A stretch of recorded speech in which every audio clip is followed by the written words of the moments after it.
ಹರೇ ಶ್ರೀನಿವಾಸ, ಹೇಗಿದ್ದೀರಿ ಎಲ್ಲರೂ? ಕನಕನಿಗೊಲಿದ ಗೋವಿಂದ. ಇವತ್ತಿನ ಅಲಂಕಾರ ನಮ್ಮ ಶ್ರೀಕೃಷ್ಣನದು. ಇವತ್ತು ಕನಕದಾಸ ಜಯಂತಿ ಆದ ಕಾರಣ ಈ ಅಲಂಕಾರನ ಮಾಡಿದರೆ ನೀವು ಕಾಣ್ಬೋದು. ಆಮೇಲೆ ಮಂಗಳಾರತಿ, ಪೂಜೆ ಪುನಸ್ಕಾರಗಳನ್ನೆಲ್ಲ ನೋಡ್ಕೊಂಡು ಬನ್ನಿ. ಆಮೇಲೆ ಕನಕದಾಸರ ಮೂರ್ತಿ ರಥಬೀದಿಯಲ್ಲಿ ಅವರು ಇದ್ದ ಗುಡಿಸಲಿರುವ ಜಾಗದಲ್ಲಿ ಈಗ ಮೂರ್ತಿಯನ್ನು ಪ್ರತಿಷ್ಠಾಪನೆ ಮಾಡಿದ್ದಾರೆ. ಅದಕ್ಕೆ ಎಲ್ಲ ಕವಚ, ಬೆಳ್ಳಿ ಕವಚ ಎಲ್ಲ ಮಾಡಿಸಿದ್ದಾರೆ. ಅಲ್ಲಿ ಆ ಯತಿಗಳಿಬ್ಬರೂ ಕೂಡ ಪೂಜೆ ಮಾಡೋದನ್ನು ನೀವು ಕಾಣ್ಬೋದಲ್ಲಿ ನೋಡಿ. ಆನಂತರ ನಾನು ತುಂಬ ವೆರೈಟಿ ಆಫ್ ಫ್ಲಾಗ್ ತಗೊಂಡ್ಬಂದಿದ್ದೀನಿ. ಒಂದು ಏನು ಗೊತ್ತಾ, ಈ ಟೈಮಲ್ಲಿ ಮಾಡುವಂಥ ಹುಣಸೆಕಾಯಿ ತೊಕ್ಕು, ನೆಲ್ಲಿಕಾಯಿ ತೊಕ್ಕು. ಆನಂತರ ನಮ್ಮ ಮನೇಲಿ ಒಂದು ಚಿಕ್ಕ ಫಂಕ್ಷನ್ ಇದೆ, ಅದರದ್ದೆಲ್ಲ ವೀಡಿಯೋ ಹಾಕ್ತಾ ಬರ್ತೀನಿ, ನೋಡ್ಬೋದು. ಇದು ನೆಲ್ಲಿಕಾಯಿ ಮತ್ತು ಹುಣಸೆಕಾಯಿ ತೊಕ್ಕಿದ್ದು. ಫಸ್ಟ್ ಏನು ಗೊತ್ತಾ, ನೆಲ್ಲಿಕಾಯಿನ ತೊಳ್ಕೊಂಡು ಇಟ್ಕೊಳ್ಳಿ ಸ್ವಲ್ಪ ಹೊತ್ತಿಗಿಂತ ಮುಂಚೆ. ಆನಂತರ ಮೇಲ್ಮೇಲೆ ಒರೆಸಿ ಅದನ್ನ ಸ್ಟೀಮಲ್ಲಿಟ್ಟು ಬೇಯಿಸಿ ನೆನಪಿಡಿ. ನೆಲ್ಲಿಕಾಯಲ್ಲಿ ನೀರಿರಬಾರ್ದು. ಸ್ಟೀಮಲ್ಲಿ ಒಂದು ಸಿಕ್ಕೆ ಅಂದರೆ ನೀರು ಕುದಿ ಬಂದ ನಂತರ ಒಂದು 5 ನಿಮಿಷ ಬಿಡಬೇಕಾಗತ್ತೆ. ಅದು ನಿಮಗೆ ಗೊತ್ತಾಗುತ್ತೆ, ಒಡೆಯುತ್ತೆ, ಅಷ್ಟು ಮಾತ್ರ ಒಡಿಬೇಕು. ಅಷ್ಟೊತ್ತಿಗೆ ಈ ಹುಣಸಿನಕಾಯಿ ತೊಳೆದಿಟ್ಕೊಂಡಿದ್ದನ್ನು ಒರೆಸಿಕೊಂಡು ನೋಡಿ, ಈ ಥರ ನಾರು ತೆಗಿತಾ ಇದ್ದೀನಿ. ಒಂದಿಗೆ ಕಟ್ ಮಾಡಿ ತೆಗಿಬೋದು ಅಥವಾ ಜಜ್ಜಿ ಕೂಡ ತೆಗಿಬೋದು. ನಾರನ್ನು ಜಜ್ಜಿಯನ್ನು ತೆಗೆದಿಟ್ಕೊಳ್ಳಿ. ಇದು ಸ್ವಲ್ಪ ಟೈಮ್ ತಗೊಳುತ್ತೆ ಇಂಥ ಕೆಲಸಕ್ಕೆಲ್ಲ, ಆದ ಕಾರಣ ಸ್ವಲ್ಪ ಮಾಡಿ ಇಟ್ಕೊಂಡ್ರೆ ಹೆಲ್ಪ್ ಆಗುತ್ತೆ. ಈಗೇನು ಗೊತ್ತಾ, ಇದನ್ನ ನೋಡಿ, ಇದು ಬೆಂದಾಗಿದೆ, ನೀವು ಕಾಣ್ಬೋದು. ಅದು ಒಡೆಯುತ್ತೆ, ಕೈಯಲ್ಲಿ ಒತ್ತಿದರೆ ಅದರ ಬೀಜ ಹೊರಗೆ ಬರುತ್ತೆ. ಆನಂತರ ಈ ಹುಣಸೆಕಾಯಿಗೆ ಸ್ವಲ್ಪ ಉಪ್ಪು ಹಾಕ್ಕೊಂಡು ಅದನ್ನ ಜಜ್ಜಿಕೊಳ್ಳಿ. ಯಾಕಂತ ಗೊತ್ತಾ, ಅದರ ಸಿಪ್ಪೆ ತೆಗಿತಾರೆ ಕೆಲವರು, ತೆಗೆಯುವಂಥ ಅವಶ್ಯಕತೆ ಏನು ಇರೋದಿಲ್ಲ. ಉಪ್ಪು ಹಾಕಿ ಜಜ್ಜಿ ನೀವು ಈ ಥರ ನಾರಿದ್ರೆ ಮಾತ್ರ ತೆಕ್ಕೊಳ್ಳಿ ಅಷ್ಟೇ. ಜಜ್ಜಿ ಇಟ್ಕೊಂಡು ಭರಣಿಯಲ್ಲಿ ಹಾಕಿ ಒಂದು ದಿವಸ ಇಟ್ಬಿಡಿ. ಅದು ಸ್ವಲ್ಪ ಉಪ್ಪು ಎಳ್ಕೊಳ್ಳುತ್ತೆ, ನೀರು ಬಿಟ್ಕೊಳ್ಳುತ್ತೆ, ಆವಾಗ ಹೆಲ್ಪ್ ಆಗುತ್ತೆ ನಮಗೆ ಇದು ಹುಣಸೆಕಾಯಿ ತೊಕ್ಕು ಮಾಡಲಿಕ್ಕೆ. ನೋಡಿ, ಈ ಥರ ಎಲ್ಲ ಹಾಕಿಟ್ಕೊಂಡೆ ನೀವು ಕಾಣ್ಬೋದು.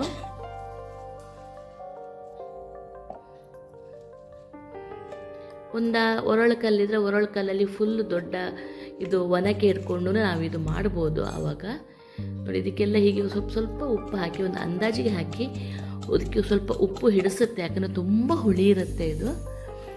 ಮತ್ತೇನು ಗೊತ್ತಾ, ತುಪ್ಪ ಹಾಕ್ಕೊಂಡು ನಾವು ತಿನ್ನಬೇಕಾಗತ್ತೆ, ಇಲ್ಲಾಂದರೆ ತುಂಬ ಉಷ್ಣ ಅಂತ ಹೇಳ್ತಾರೆ. ದಿವಸಕ್ಕೆ 1 ಚಮಚಕ್ಕಿಂತ ಜಾಸ್ತಿ ತಿನ್ನಲಿಕ್ಕೆ ಹೋಗಬೇಡಿ. ಈ ಥರ ಉಪ್ಪಲ್ಲಿ ಹಾಕಿಟ್ಟಿದ್ದು ನಮಗೆ ತುಂಬ ದಿವಸಕ್ಕೆ ಬರುತ್ತೆ. ಇದು ವರ್ಷಕ್ಕೆ 1 ಸಲ ಮಾತ್ರ ಬರುವಂಥದ್ದು, ಆಮೇಲೆ ಪದೇ ಪದೇ ಬರೋದಿಲ್ಲ ಇದು. ಆವಾಗ ಇದನ್ನ ಗೊಜ್ಜನ ಮಾಡಿಟ್ಕೊಳ್ಳಿ. ಬಾಯಿ ಕೆಟ್ಟೋಗುತ್ತೆ ನೋಡಿ, ಆವಾಗೆಲ್ಲ ತುಂಬ ಹೆಲ್ಪ್ ಆಗುತ್ತೆ ಈ ಜ್ವರ ಬಂದಾಗೆಲ್ಲ. ಆಮೇಲೆ ಬಾಣಂತಿಗೆಲ್ಲ ಜಾಸ್ತಿ ಕೊಡಲ್ಲ ಇದನ್ನ, ತುಂಬ ಹೀಟ್ ಆದ ಕಾರಣ ನಾರ್ಮಲ್ ಮನುಷ್ಯರು ಮಾತ್ರ ತಿಂತಾರೆ ಅಷ್ಟೇ. ಯಾರಿಗೆ ಜಾಸ್ತಿ ಎಸಿಡಿಟಿ ಎಲ್ಲ ಇದೆ ಅವರು ತಿನ್ನೋದು ಬೇಡ ಇದನ್ನ. ನೋಡಿ, ಹೀಗೆ ಭರಣಿಗೆ ಹಾಕಿಟ್ಟಿದ್ದೆ ಕಾಣ್ಬೋದು.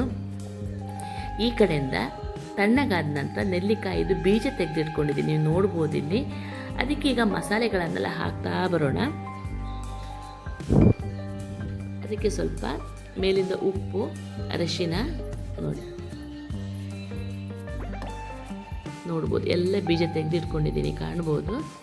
ಅದಕ್ಕೆ ಮೇಲಿಂದ ಉಪ್ಪು, ನಾನು ಕಲ್ಲುಪ್ಪು ಹಾಕ್ಬೋದು ಅಥವಾ ಪುಡಿ ಉಪ್ಪು, ನಾನು ಕಲ್ಲುಪ್ಪು ಹಾಕ್ಕೊಂಡಿದ್ದೆ. ಸ್ವಲ್ಪ ಅರಿಶಿನ ಹಾಕಿ ಆನಂತರ ಒಗ್ಗರಣೆ ಮಾಡಬೇಕು ಇದಕ್ಕೆ ನಾವೀಗ. ಇದಕ್ಕಿಂತ ಮುಂಚೆ ಮೆಂತೆ, ಒಂದು ಸ್ವಲ್ಪ ಮೆಂತೆ ಕಾಳನ್ನು ಲೈಟಾಗಿ ಬ್ರೌನ್ ಬರುವ ತನಕ ಹುರಿದು ಪುಡಿ ಮಾಡಿ ಇಟ್ಕೊಳ್ಬೇಕು. ಇದಕ್ಕೆ ಹಾಕಬೇಕು ಅದನ್ನ. ಈಗ ಕೆಲವರು ಮೆಂತೆ ಕಾಳಿನ ಪುಡಿ ಅಥವಾ ಮೆಂತೆ ಹುರಿದ ಕಾಳಿನ ಪುಡಿ ಮತ್ತು ಸಾಸಿವೆ ಹುಡಿ ಹಾಕಿನೂ ಮಾಡ್ತಾರೆ. ನಾನು ಸಾಸಿವೆ ಹಾಕೋದಿಲ್ಲ ಇದಕ್ಕೆ, ಬರೀ ಮೆಂತೆ ಕಾಳಿದ್ದು ಹುಡಿ ಮಾತ್ರ ಹಾಕ್ತೇನೆ. ಇದನ್ನ ಒಂದು ಸ್ವಲ್ಪ ಉಪ್ಪು ಹಾಕಿದ ಮೇಲೆ ಮಗಚ್ಕೊಳ್ಳಿ. ಆನಂತರ ಒಗ್ಗರಣೆ ಮಾಡೋಣ. ಈಗ ಅದಕ್ಕೆ ನಾನು ಒಗ್ಗರಣೆಗೆ ನೋಡಿ, ನಾನು ಸಾಸಿವೆ ಎಣ್ಣೆ ಕೂಡ ತರ್ತಾ ಇರ್ತೀನಿ ಮನೆಗೆ. ಸಾಸಿವೆ ಎಣ್ಣೆ ಪ್ಲಸ್ ಎಳ್ಳೆಣ್ಣೆ ಹಾಕ್ತೀನಿ. ಎಳ್ಳೆಣ್ಣೆ ಹಾಕೋದು ಇದಕ್ಕೆ ಒಳ್ಳೆಯದು, ಯಾಕೆಂದರೆ ಇಲ್ಲಿಂದ ಬೇಗ ಹಾಳಾಗಿಬಿಡುತ್ತೆ ಇದು. ಸಾಸಿವೆ ಎಣ್ಣೆ ಮಿಕ್ಸ್ ಮಾಡಿ ಕೂಡ ಹಾಕ್ಬೋದು. ಬೇಡ ನಿಮಗೆ ಅದು ಎರಡೂ ಆಗೋದಿಲ್ಲ ಅಂತಂದರೆ ರಿಫೈನ್ಡ್ ಆಯಿಲ್ ಅಥವಾ ನೀವು ಯಾವ ತಿನ್ನೋ ಆಯಿಲ್ ಉಂಟು ಅದರಲ್ಲಿ ಹಾಕಿ ಮಾಡಿ. ಸ್ವಲ್ಪ ಸಾಸಿವೆ, ಇಂಗು ಹಾಕಿ ಅದು ಚಟಪಟ ಅನ್ನಲಿಕ್ಕೆ ಬಿಡಿ. ಆನಂತರ ಅದಕ್ಕೆ ಮೆಣಸಿನ ಪುಡಿ ಹಾಕಿ, ನಾನು ನೆಕ್ಸ್ಟ್ ಅದಕ್ಕೆ ಮೆಂತೆ ಹುಡಿ ಹಾಕಿದ್ದೀನಿ. ಅದು ಎಲ್ಲಿ ವೀಡಿಯೋ ಮಿಸ್ ಆಗಿದೋ ಗೊತ್ತಾಗಲಿಲ್ಲ ನನಗೆ. ಮೆಂತೆ ಹುಡಿ ಜೊತೆನೇ ಮೆಣಸಿನಕಾಯಿ ಪುಡಿ ಹಾಕಿ ಚಕ್ಕ ಅಂತ ನೆಲ್ಲಿಕಾಯಿ ಹಾಕಿಬಿಡಬೇಕು. ಸಿಮ್ಮಲ್ಲಿ ಇಟ್ಕೊಳ್ಳಿ ಈಗ ಫ್ಲೇಮು, ಯಾಕಂದರೆ ನೆಲ್ಲಿಕಾಯಿ ಇದು ಮೆಣಸಿನ ಹುಡಿ ಕರಟಬಾರ್ದು, ಇಲ್ಲಿ ಕಹಿ ಬರುತ್ತೆ. ಆಮೇಲೆ ಸ್ವಲ್ಪ ಅರಿಶಿನೂ ಹಾಕ್ಕೊಳ್ಳಿ ಇಲ್ಲಿ. ಆನಂತರ ನೋಡಿ ಇದಕ್ಕೆ ಇಂಗು ಒಂದು 2 ಚಮಚ ಹಿಡಿಸುತ್ತೆ. ನಾನೊಂದು 1 kg ನೆಲ್ಲಿಕಾಯಿ ತೊಗೊಂಬಂದಿದ್ದೆ. ಒಂದು ಅಂದಾಜಲ್ಲಿ ಕೊಟ್ಲು ಅವಳು ನನಗೆ. ನಾನು ರತ್ತೆ ಬೀಜಲ್ಲಿ ತೊಗೊಂಬಂದಿದ್ದು ಹೇಳಿದ್ನಲ್ಲ, ಅದು ನನಗೆ ಮೊನ್ನೆ ವೀಡಿಯೋ ಅಪ್ಲೋಡ್ ಮಾಡಲಿಕ್ಕೆ ಆಗಲಿಲ್ಲ. ಫಂಕ್ಷನ್ ಇದ್ದ ಕಾರಣ ಸ್ವಲ್ಪ ಟೆನ್ಷನ್ ಆಗುತ್ತೆ, ಮನೆಯಲ್ಲಿ ಕೆಲಸ ಜಾಸ್ತಿ ಇರುತ್ತೆ. ನೋಡಿ ಇದು ಚಟಪಟ ಅನ್ನಬೇಕು, ಸಾಸಿವೆ ಮತ್ತು ಇಂಗು. ನೋಡಿ ಆನಂತರ ಅದಕ್ಕೆ ಮೆಣಸಿನಕಾಯಿ ಪುಡಿ ಹಾಕಬೇಕು, ಮೆಂತ್ಯ ಪುಡಿ. ನಾನು ಮೆಂತ್ಯ ಪುಡಿ ಹಾಕೋದು ವಿಡಿಯೋ ಮಿಸ್ ಆಗಿದೆ, ನೋಡ್ಬೋದು. ಜಾಸ್ತಿ ಹಾಕಬಾರ್ದಲ್ಲಿ. ಇದಕ್ಕೆ 1 kg ನೆಲ್ಲಿಕಾಯಿಗೆ 2 ಚಮಚಷ್ಟು ಮೆಂತ್ಯ ಹುಡಿ ಹಾಕ್ಕೊಳ್ಳಿ. 1 ಕಪ್ಪಷ್ಟು ಖಾರದ ಪುಡಿ ಹಾಕ್ಕೊಳ್ಳಿ, ನಿಮಗೆ ಯಾವುದು ಬೇಕೋ ಅದು ಹಾಕಿ. ನೋಡಿ ನೀಟಾಗಿ ಒಂದು 5 ನಿಮಿಷ ಎಲ್ಲ ಸಿಮ್ಮಲ್ಲೇ ಮಾಡಬೇಕಿದು. ಇಟ್ಟು ಮಗಚ್ತಾ ಬನ್ನಿ, ಅದು ಉಪ್ಪು ಮತ್ತು ಖಾರ ಎಳ್ಕೊಳ್ಳುತ್ತೆ. ತಣ್ಣಗಾದ ನಂತರ ಗಾಜಿನ ಬಾಟ್ಲಲ್ಲಿ ಹಾಕಿ ಎತ್ತಿಟ್ಬಿಡಿ. ಅರಿಶಿನ ಕೂಡ ಹಾಕಬೇಕು ಇದಕ್ಕೆ. ಅರಿಶಿನ ಮತ್ತು ಮೆಂತ್ಯ ಪುಡಿ ಹಾಕೋದು ಅದು ಕಾಣಿಸ್ತಾ ಇಲ್ಲ ನನಗೆ ಈ ವಿಡಿಯೋದಲ್ಲಿ, ಅದನ್ನ ಬಾಯಲ್ಲಿ ಹೇಳ್ತಾ ಹೋಗ್ತಾ ಇದ್ದೀನಿ ಅಷ್ಟೇ. ಈಗ ಹುಣಸಿನಕಾಯಿ ತೊಕ್ಕು ಮಾಡೋದು ತೋರಿಸ್ತೇನೆ ಇದೇ ವಿಡಿಯೋದಲ್ಲಿ. ಅದರಲ್ಲಿ ನಾನು ಮೆಂತ್ಯ ಪುಡಿ ಹಾಕೋದನ್ನು ತೋರಿಸ್ತೀನಿ ನಿಮಗೆ. ಎರಡು ನಾನು ಒಟ್ಟೊಟ್ಟಿಗೆ ಮಾಡಿರುವಂಥದ್ದು ಇದು.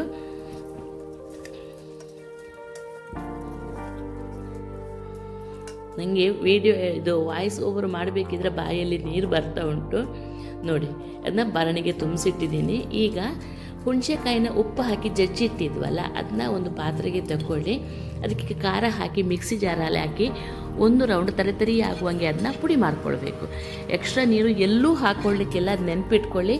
ಒದ್ದೆ ಕೈ, ಒದ್ದೆ ಪಾತ್ರೆ ಅಥವಾ ಒದ್ದೆ ಮಿಕ್ಸಿ ಜಾರು ಯಾವುದು ಒದ್ದೆ ಇರಬಾರ್ದು.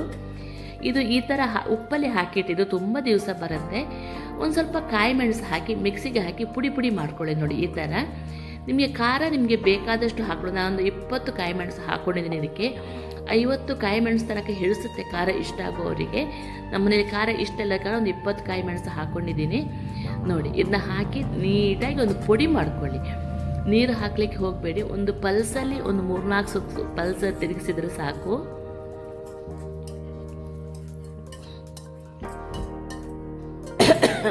ಆನಂತರ ನೆಕ್ಸ್ಟ್ ಬ್ಯಾಚನು ಬಂತು, ನೀವು ಕಾಣ್ಬೋದು. ಹೀಗೆ ಎಲ್ಲ ಮಾಡಿಟ್ಕೊಳ್ಳಿ. ಆನಂತರ ಬಾಣಲಿಗೆ ಆ್ಯಸ್ ಯೂಶ್ವಲ್ ಎಳ್ಳೆಣ್ಣೆ ಮತ್ತು ಸಾಸಿವೆ ಎಣ್ಣೆ ಹಾಕ್ಕೊಂಡು, ಸಾಸಿವೆ ಇಂಗು ಈ 2 ಡಿಶಸ್ಗೆ ಜಾಸ್ತಿ ಬೇಕಾಗುತ್ತೆ ಹಾಕ್ಕೊಂಡು ನೋಡಿ ಚಟಪಟ ಅಂದ ನಂತರ ಇದಕ್ಕೆ ಈಗ ನಾವಿಲ್ಲಿ ಮೆಂತ್ಯ ಪುಡಿ ಹಾಕಬೇಕು. ನೋಡಿ 2 ಚಮಚೆಯಷ್ಟು ಮೆಂತ್ಯ ಪುಡಿ ಬೇಕಾಗುತ್ತೆ. ಮೆಂತ್ಯ ಪುಡಿ ಹಾಕಿದಷ್ಟು ನೀಟಾಗಿ ಬರುತ್ತೆ ಇದು. 2 ಸಾಧಾರಣ 1 kg ಹಾಕುವಷ್ಟು ಇತ್ತು ನನ್ನ ಹತ್ರ, ಅದಕ್ಕೆ 2 ಚಮಚ ಹಾಕ್ಕೊಂಡೆ.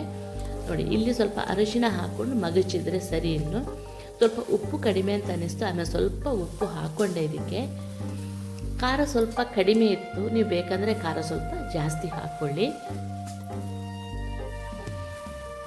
ಇನ್ನು ಏನು ಗೊತ್ತಾ, ಬಿಸಿ ಬಿಸಿ ಅನ್ನಕ್ಕೆ ತುಪ್ಪ ಮತ್ತು ಈ ತೊಕ್ಕು ಹಾಕ್ಕೊಂಡು ತಿನ್ನಲಿಕ್ಕೆ ತುಂಬಾ ಚೆನ್ನಾಗಾಗುತ್ತೆ. ವರ್ಷಕ್ಕೊಂದ್ಸಲ ಬಂದಾಗ ಈ ತೊಕ್ಕನ್ನು ಮಾಡೋದನ್ನು ಮರಿಬೇಡಿ.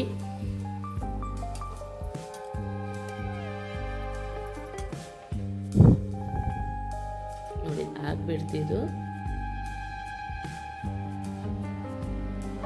ಉಪ್ಪು ಕಡಿಮೆ ಆಯಿತು ಹಾಕ್ಕೊಂಡೆ ಅಷ್ಟೇ. ಸ್ವಲ್ಪ ಅರಿಶಿನ ಮತ್ತು ಉಪ್ಪು ಹಾಕ್ಕೊಂಡು ಮಗಚಿ ಅದು ತಣ್ಣಗಾದ ನಂತರ ಗಾಜಿನ ಭರಣಿಯಲ್ಲೇ ಹಾಕಬೇಕು. ಒಂದಾ ಕುಪ್ಪಿ ಅಥವಾ ಅದಕ್ಕೆ ಚೈನಾ ಡಿಶ್ ಅಂತಾರಲ್ವ, ಭರಣಿ, ಉಪ್ಪಿನಕಾಯಿ ಭರಣಿ ಅಂಥದ್ರಲ್ಲಿ ಹಾಕಿಡಬೇಕು. ಪ್ಲಾಸ್ಟಿಕ್ಕು, ಅಲ್ಯೂಮಿನಿಯಮ್ಮು, ಸ್ಟೀಲಲ್ಲಿ ಯಾವತ್ತೂ ಇಡಬೇಡಿ. ಅದು ರಿಯಾಕ್ಷನ್ ಕೊಡುತ್ತೆ. ಅದು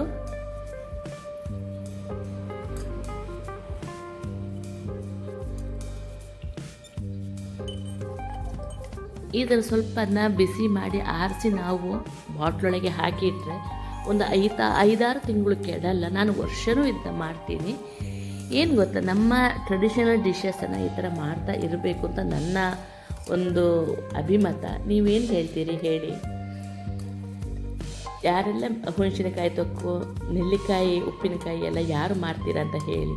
ನೋಡಿ ಇದು ಆಗಿಬಿಡ್ತು. ನೋಡಿ ಬಾಟ್ಲಿಗೆ ಹಾಕಿಟ್ಟಿದ್ದೀನಿ, ಕಾಣಬಹುದು. ಮಾರನೇ ದಿವಸ ಬೆಳಗ್ಗೆ ಎದ್ದು ನಾನು ಹಾಕ್ಕೊಂಡೆ ಎಲ್ಲನೂ ಬಾಟ್ಲಿಗೆ. ನೋಡಿ ತುಂಬ ಗಟ್ಟಿಯಾಗಿಯೇ ಬಂದಿದೆ. ಇದಕ್ಕೆ ಎಕ್ಸ್ಟ್ರಾ ನೀರು ಹಾಕಲಿಕ್ಕಿಲ್ಲ, ಇದು ಹಾಳಾಗುತ್ತೆ. ಎಲ್ಲನೂ ಇದು ಬಾಟ್ಲಿಗೆ ಹಾಕ್ಕೊಂಡು ಎತ್ತಿಟ್ಕೊಂಡ್ಬಿಡಿ. ನಿಮಗೆ ಡೌಟ್ ಇದ್ದರೆ ತೆಗೆದು ಫ್ರಿಜ್ಜಲ್ಲಿ ಇಟ್ಬಿಡಿ, ಅಷ್ಟೇ, ಹಾಳಾಗೋದಿಲ್ಲ ಯಾವತ್ತಿದ್ರೂ.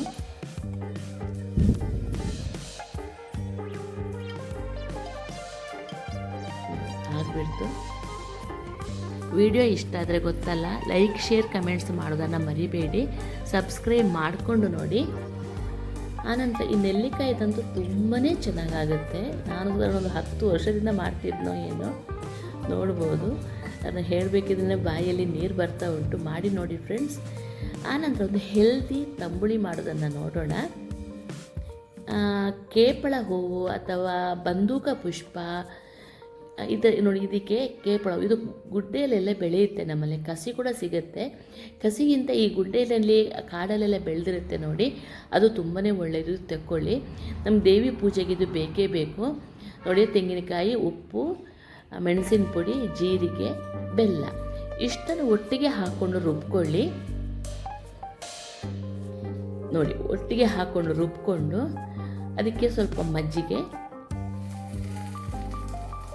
ಆನಂತರ ತುಪ್ಪದಲ್ಲಿ ಜೀರಿಗೆ ಒಗ್ಗರಣೆ ಕೊಟ್ಟು ಹಾಕಿದರೆ ಹಾಗೇ ಬಿಡ್ತು. ತಂಬುಳಿ ರೆಡಿ ಆಯಿತು. ಹೇಗಾಯಿತು ಹೇಳಿ ಫ್ರೆಂಡ್ಸ್ ವಿಡಿಯೋ? ಈ ತಂಬುಳಿ ಅಂತೂ ಬೆವರು ವಾಸನೆ ಎಲ್ಲ ಬರುತ್ತೆ ನೋಡಿ, ಬಾಯಿ ವಾಸನೆ, ಬೆವರು ವಾಸನೆ ಅಂದರೆ ಚವಿ ಅಂತ ಅಂತೀವಿ ಆಯುರ್ವೇದಿಕ್ಕಲ್ಲಿ. ಅವರಿಗೆ ಹೇಳಿ ಮಾಡಿಸಿದ್ದು, ಕಿಡ್ನಿಯಲ್ಲಿ ಏನು ತೊಂದರೆ ಇದ್ರೂ ಇದು ಕಳೆಯುತ್ತೆ. ಶುಗರ್ನವರಿಗೆ ಅಂತೂ ತುಂಬಾ ಒಳ್ಳೆಯದು.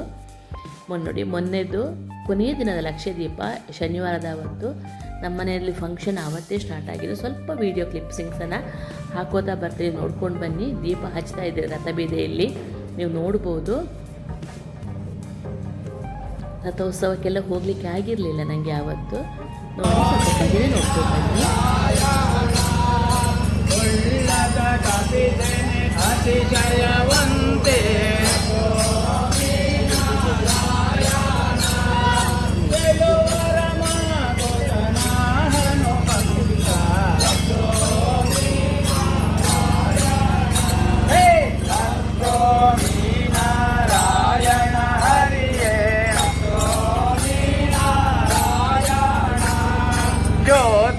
ಸೂರ್ಯರ ವಂಶಜರಂತೆ ಅಯೋಧ್ಯೆಯ ನೋಡಿ, ನಮ್ಮ ಯಜಮಾನ್ರ ಅಕ್ಕ ಶೋಭಾ ಮತ್ತು ಭೂಷಣ್ ಅಂತ, ಅವರ ಗಂಡನಿಗೆ 70ನೇ ವರ್ಷದ ಶಾಂತಿ ಇತ್ತು. ಚಂದ್ರಮೌಳೇಶ್ವರ ರಥಬೀದಿಯಲ್ಲಿ ಫ್ಯಾಮಿಲಿ ಫುಲ್, ನಮ್ಮ ಗಂಡನ ಮನೆ ಫ್ಯಾಮಿಲಿ ಎಲ್ಲ ಬಂದಿದ್ರು, ನೀವು ನೋಡ್ಬೋದು. ಕೊನೆ ಹೊತ್ತಿಗೆದೊಂದು ಸ್ನ್ಯಾಪ್ ತೆಕ್ಕೊಳ್ಳಿಕ್ಕೆ ಆಗಲಿಲ್ಲ. ಇವರೆಲ್ಲ ಕಸಿನ್ಸು, ನೀವು ಕಾಣ್ಬೋದು. ಎಲ್ಲರದ್ದು ಫೋಟೋ ತೆಕ್ಕೊಂಡಿದ್ದೀನಿ. ನಾನು ನಮ್ಮ ಅತ್ತಿಗೆ ಫೋಟೋ ತೆಕ್ಕೊಂಡಿದ್ದೀವಿ. ನಮ್ಮ ಯಜಮಾನ್ರ ಜೊತೆ ಎಲ್ಲ ಕೂತ್ಕೊಂಡು ಫೋಟೋ ತೆಗೆಸ್ಕೊಂಡು ನನ್ನ ಫ್ರೆಂಡ್ಸ್ ಸರ್ಕಲ್ ಎಲ್ಲ ಬಂದಿದ್ದರು, ನೋಡ್ಬೋದು ನೀವು. ಬೆಂಗಳೂರಲ್ಲಿ ಇರ್ತಾರೆ, ಬೆಂಗಳೂರಿಂದ ಇಲ್ಲಿ ಬಂದು ಮಾಡಿದ್ದಾರೆ, ನೀವು ಕಾಣಿ.